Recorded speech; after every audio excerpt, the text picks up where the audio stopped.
There, and welcome to today's session. Today we are going to speak about the tortoise and the hare. Actually, everyone throughout the world has been giving the example of a tortoise, saying that slow and steady wins the race, and emphasizing the value of persistence and dedication. However, no one has ever bothered to ask the hare his side of the story. So let me tell you the story from a different perspective. But before we do that, let's listen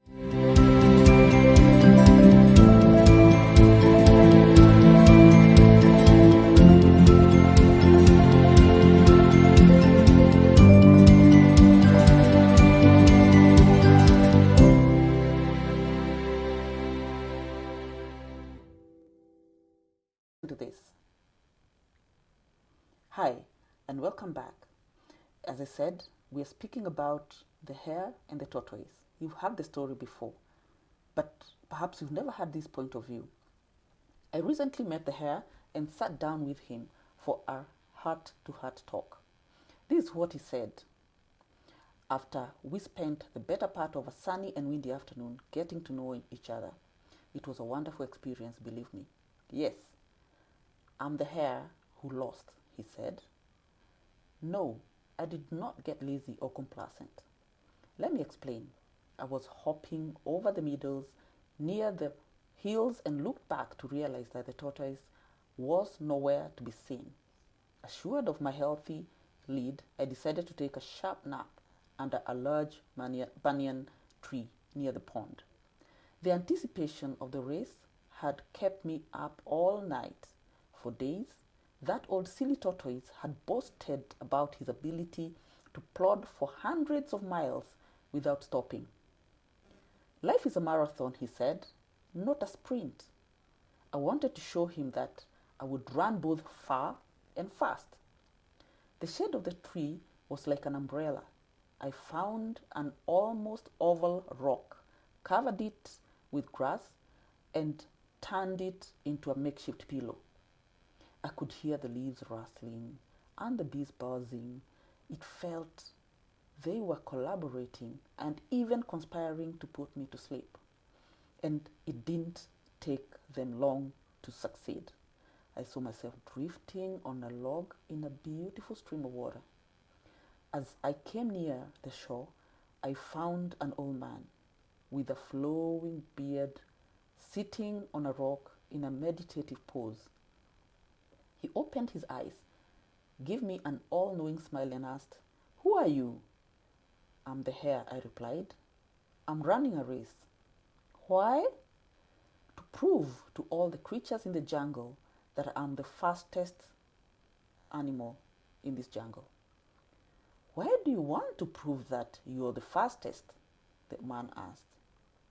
"So that I get a medal which will give me the status, which will give me money, which will give me food, and so on and so forth."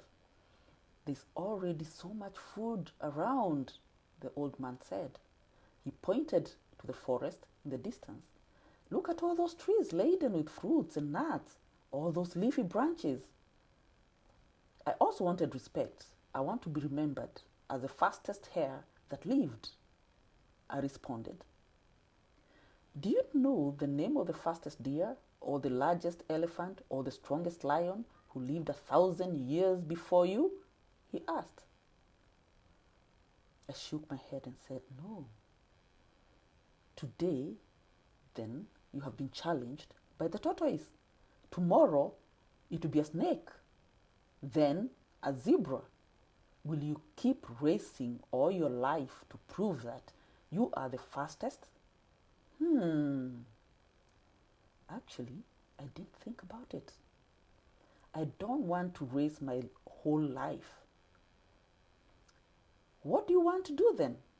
"I want to sleep under a banyan tree on a makeshift pillow while the trees and the leaves rustle and the bees buzz. I want to hop over the meadows near the hills and swim in the pond." "You can do all these things this very moment," he responded. "Forget the race. You're here today, but you'll be gone tomorrow." I woke up from the sleep.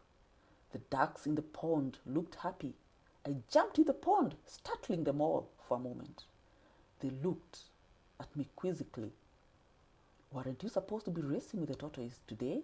They asked. It's pointless, I replied. An exercise in futility. All I want is to be here.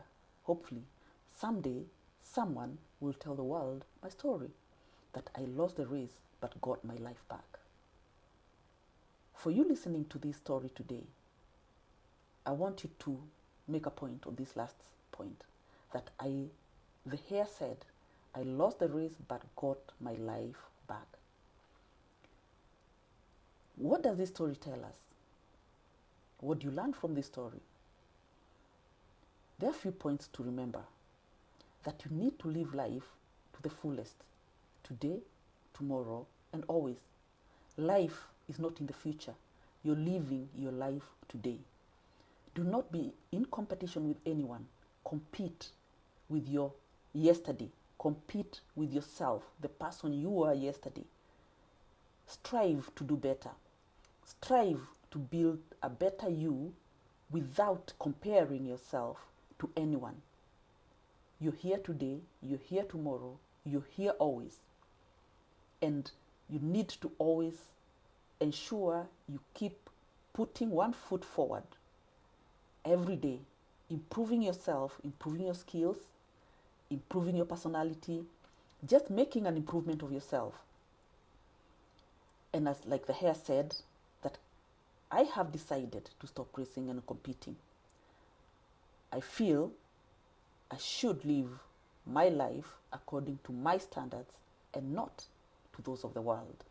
And those few remarks, I leave you with those final words of the hare.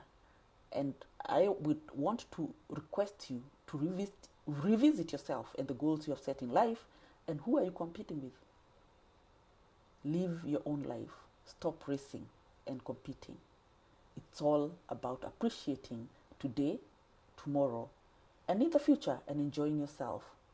And with those few remarks, please share this video, comment, and ensure that you subscribe to this channel so that you can be getting alerted every time we upload a new video. It was lovely watching and sharing this fantastic information with you. Have a lovely day. Goodbye.